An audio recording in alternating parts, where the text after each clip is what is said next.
Ariana, what does a lion say?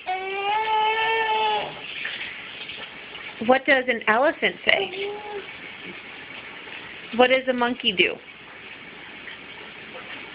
What does a crab do? That's right, it pinches. What does an iguana do? Yeah, they stick their tongue out.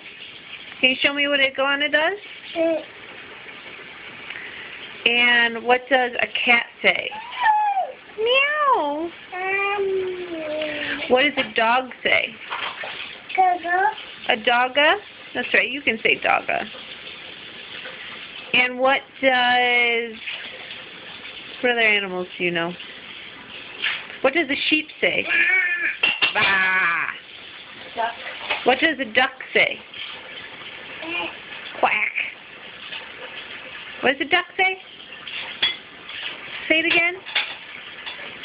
No. What does... Where's your head? Horse. Your head? Okay, what does a horse say? Yay! That's right.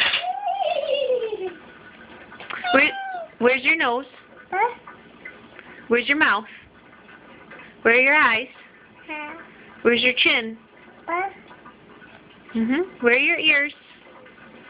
Where's your shoulders? Where's your belly? Where's your elbow? Elbow. Remember I taught you that yesterday. Those are your fingers. You're close. If you bend your arm, remember bend first and then point. Elbow. Where are your fingers? Right there. Yeah. Very good. One. One. One. How old are you, Ariana? What time is it?